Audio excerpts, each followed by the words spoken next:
Hi friend, आज हम लोग जो है इतिहास के एक महत्वपूर्ण टॉपिक मुग़ल साम्राज्य के एक महान शासक बाबर की पूरी दास्तान को पढ़ने वाले हैं। और यहाँ से बहुत सारे प्रश्न एग्ज़ाम में पूछे जाते हैं और मैंने बाबर से संबंधित जो भी चीज़ें थी पूरी की पूरी कवर करने की कोशिश किया है।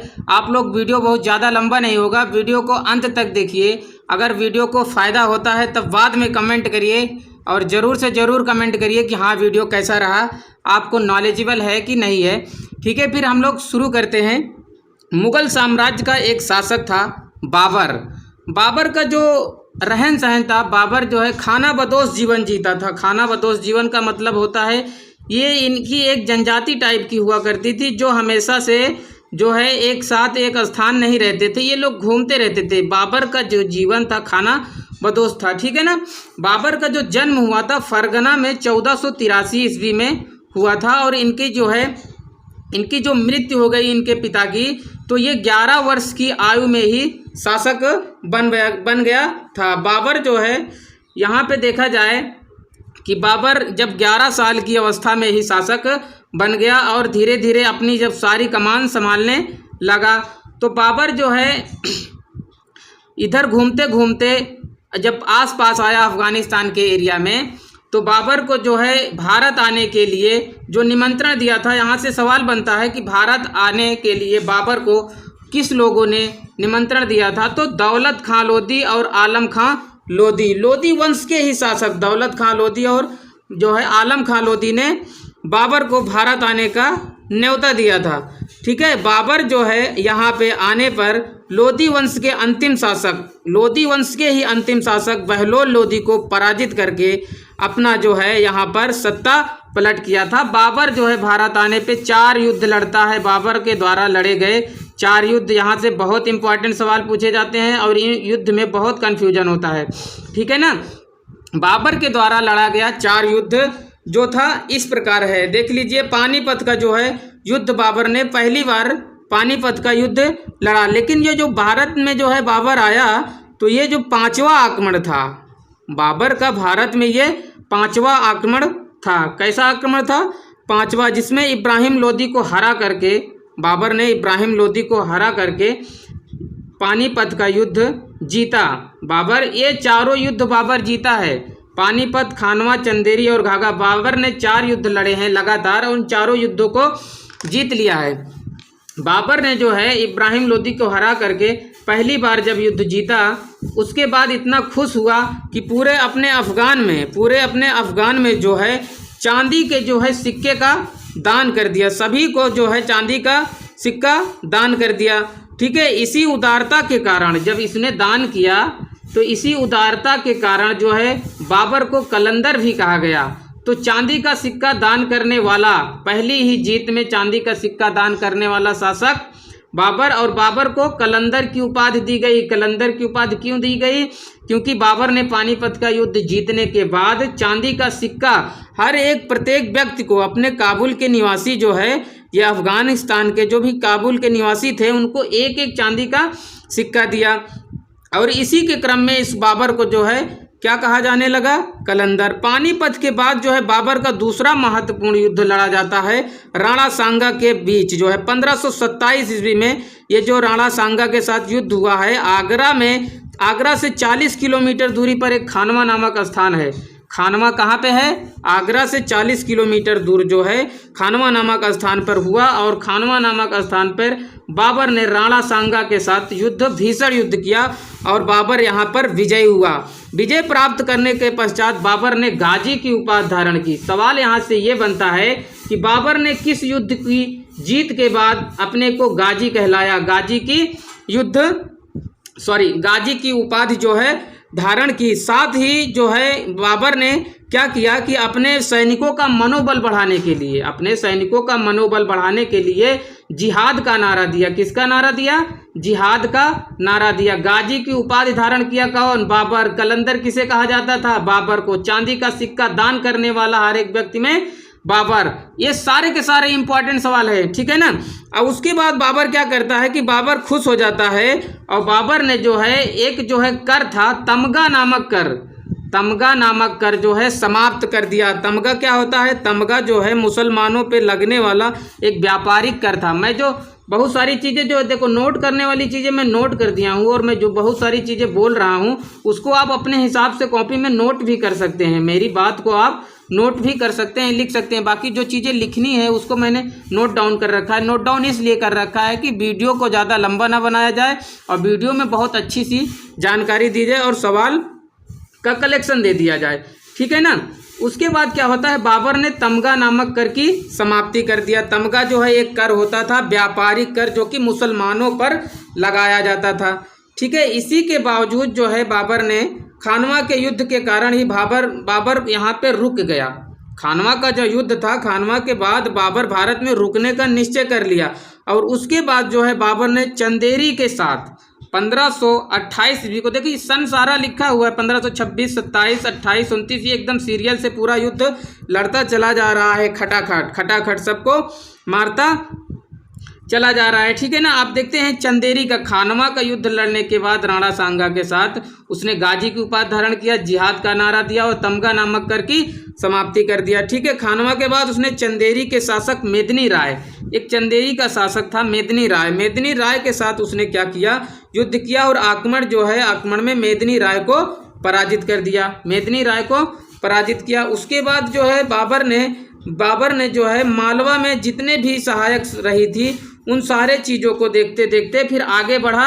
उसके बाद आगे बढ़ने के साथ साथ उसने जो है 1529 ईस्वी को घाघरा का युद्ध किया। 1529 ईस्वी को घाघरा का युद्ध किया। घाघरा के युद्ध जो है यहाँ पे हुआ था, इसमें अफगान शासकों को हराया था बाबर ने। अफगान क्या थे, अफगान किधर थे, जो बंगाल और बिहार का साइड है, बंगाल और बिहार के साइड दोनों मिला करके वहाँ पे अफगान लोग शासन किया करते थे। तो वहाँ पर जो है घाघरा का युद्ध लड़ा, और घाघरा के युद्ध में भी उसने जो है इनको हरा दिया। हराने के बाद क्या करता है बाबर, ये चारों युद्ध हरा दिया। उसके बाद जो है 1530 ईस्वी को बाबर की जो है मृत्यु हो जाती है। बाबर ने अपनी मृत्यु का स्थान पहले ही डिसाइड कर दिया था कि हमें काबुल में दफनाया जाना है, लेकिन बाबर की जब मृत्यु हुई तो उसको आगरा में ही दफना दिया गया था, लेकिन फिर से उसको वहाँ से उसकी लाश को हटा करके वो कहाँ पे दफनाया गया, काबुल में, बाबर के कहे हुए स्थान काबुल में। तो बाबर को दफनाया कहाँ गया था, काबुल में, ठीक है। बाबर का जो जन्म हुआ था, मैंने बताना भूल गया था, बाबर का जन्म जो है फरगना में एक छोटी सी रियासत थी वहाँ पर जो है हुआ था, ठीक है ना।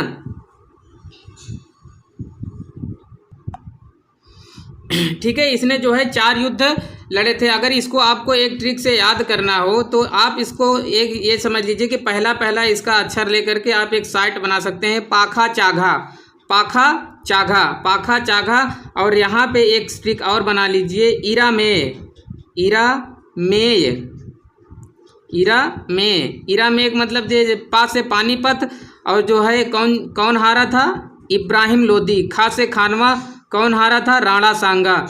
चा से चंदेरी, और में से मेदिनी राय। घा से घाघरा, और आ से अफगानों को हराया था। और सीरियल क्रम, इसके सन का सीरियल क्रम तो आप लोग समझ ही सकते हैं कि 26 से शुरू हुआ था, 26, 27, 28, 29 और 30 में इसकी मृत्यु हो गई। तो साथियों जो है बाबर के जो है युद्ध को जीतने का सबसे बड़ा कारण था कि बाबर के पास तोप का प्रयोग कर रहा था। बाबर भारत में पहली बार तोप का प्रयोग कौन किया है, बाबर। तोप का प्रयोग पहली बार बाबर ने किया। तोप के साथ साथ ये कुशल नेतृत्व करता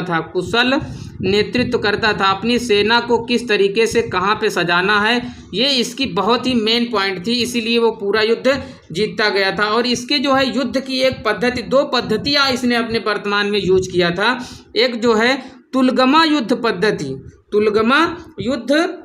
पद्धति, और एक पद्धति थी उस्मानी या रूमी। उस्मानी विधि को अगर सवाल पूछ लिया जाए कि अपने युद्ध में उस्मानी या रूमी विधि का प्रयोग कौन करता था, ये जो विधि थी ये तोप सजाने की विधि थी, मतलब किस तरीके से कहाँ पे तोप रखना है, इधर का, साइड से कहाँ से भी तोप को लगाना है, वो पूरा सेटिंग करता था। तो इस विधि को क्या कहते थे, उस्मानी या रूमी विधि, तोप सजाने की एक विधि थी। इसका प्रयोग बाबर ने बहुत अच्छे से किया, इसी तरीके से वो पूरा युद्ध जीतता गया। बाबर ने अपनी आत्मकथा भी लिखी है जिसको कहा जाता है बाबर नामा। बाबरनामा जो है तुर्की भाषा में इसको तुझके बाबरी भी कहते हैं। बाबरनामा को ही तुझके बाबरी कहते हैं। इसमें जो है बाबरनामा में बाबर ने क्या लिखा है कि भारत का जो वर्तमान विवरण है, यहाँ पे देखिए विवरण होना चाहिए, बाबर ने भारत का जो वर्तमान विवरण था, वर्तमान कंडीशन थी, उन सब की चीज़ों को यहाँ पे दिखाया है। अगर सवाल पूछ लिया जाए कि बाबरनामा में क्या लिखा है, तो बाबरनामा में भारत की वर्तमान स्थिति का वर्णन किया है बाबर ने, और कुछ नहीं। और वो जो भाषा थी, बाबरनामा की जो भाषा लिखी हुई है तुर्की भाषा में बाबरनामा लिखा गया है, ठीक है ना। बाबर तुर्की था, तुर्की भाषा जानता था, तो तुर्की में ही लिखेगा ना। फिर बाबरनामा का फिर बाद में लोगों ने क्या किया, अनुवाद किया। अनुवाद का मतलब जानते हैं, अनुवाद का मतलब ये हुआ कि आप हिंदी अंग्रेजी में लिख दिए हैं तो उसको हिंदी में कौन बनाएगा, जो इंग्लिश जानता है। तो उसी तरीके से बाबर ने अपनी आत्मकथा तुर्की भाषा में लिख दिया था, तो उसका दो लोगों ने अनुवाद किया। एक अनुवाद हुआ है फारसी में और एक अनुवाद हुआ है अंग्रेजी में। तो फारसी में बाबरनामा का अनुवाद किसने किया, अब्दुल रहीम खाना ने, और अंग्रेजी में इसको जो है श्रीमती वेबरिज ने जो है इंग्लिश में इसका अनुवाद किया, और खानखाना जो है इसका फारसी में अनुवाद किए हैं। अब देखिए बाबरनामा में बाबर ने दो बहुत महत्वपूर्ण चीज़ों को बताया है। जैसे बाबर ने विजयनगर के शासक कृष्णदेवराय को सबसे शक्तिशाली बताया है। बाबर ने अपनी बाबरनामा में लिखा है कि विजयनगर साम्राज्य का जो शासक हुआ करता था कृष्णदेवराय बहुत ही शक्तिशाली राजा है। सवाल पूछ सकता है यहाँ पर कि बाबरनामा में किसको सबसे शक्तिशाली राजा बताया गया है, तो कृष्णदेव राय। और उसने अपने बाबरनामा में 5 शासकों का उल्लेख किया है, जिसमें से 7 शासकों का उल्लेख किया, जिसमें 5 मुस्लिम हैं और 2 हिंदू राजा का उल्लेख किया है। 2 हिंदू राजा कौन थे, एक मेवाड़ के राजा थे और एक विजयनगर के तो कृष्णदेव राय ही थे। इन दोनों का जिक्र सवाल यहाँ से पूछ सकता है, बहुत इंपॉर्टेंट सवाल पूछ सकता है कि किन 2 राजाओं का उल्लेख बाबरनामा में है। मेवाड़ के राजा और विजयनगर के राजा का उल्लेख जो है बाबरनामा में है, ठीक है। बाबर ने जो है तुर्की काव्य संग्रह भी करवाया था, दीवान नाम से काव्य संग्रह करवाया था। उसका नाम था जो है तुर्की काव्य संग्रह, जो है तुर्की भाषा में काव्य का संग्रह करवाया था दीवान नाम से। और बाबर जो है जो पद्य शैली का प्रयोग करता था, मुबैयान नामक पद्य शैली का प्रयोग बाबर ने किया है, ठीक है। बाबर का सेनापति एक हुआ करता था, उसका जो बहुत सेनाओं का पूरा सिस्टम देखता था, मीर बाकी जो है बाबर का सेनापति था, जिसने अयोध्या में बाबरी मस्जिद का निर्माण करवाया था। बाबरी मस्जिद जो है अयोध्या में मंदिरों के बीच में बनाई गई थी, ठीक है। उसके बाद बाबर ने जो है बाग लगाने का बहुत शौकीन था, तो आगरा में जो है नूर-ए-अफ़गान, आगरा में इधर दिख नहीं रहा है क्या, इधर, हाँ, ये बाबर जो है एक बाग बनवाया था नूर-ए-अफ़गान, जिसको आराम बाग भी कहा जाता है। ये कहाँ पे है, आगरा में है, ठीक है। आगरा में इसको बाग लगवाया था, आराम बाग का निर्माण किसने किया था, बाबर ने, ठीक है। मुबैयान शैली कौन प्रयोग करता था, बाबर। दीवान नामक से तुर्की काव्य संग्रह कौन करवाया है, बाबर। विजयनगर साम्राज्य के शासक कृष्णदेव राय का उल्लेख बाबरनामा में किसने किया है, बाबर, ठीक है। उसके बाद जो ये आराम बाग उसने बनवाया था, इसमें कौन सी शैली का प्रयोग किया था, तो 4 बाग नामक शैली का प्रयोग किया था। बाग बनाने में एक शैली का प्रयोग करता था बाबर, 4 बाग, ठीक है। यहाँ पे बाबर से इतनी संबंधित जानकारी हम यहाँ पे आपको दिए हैं। अगर वीडियो अच्छा लगता है तो कमेंट ज़रूर करिएगा और लाइक करिएगा, और जो भी साथी आपके पढ़ रहे हैं उनको शेयर ज़रूर करिएगा, ठीक है। धन्यवाद।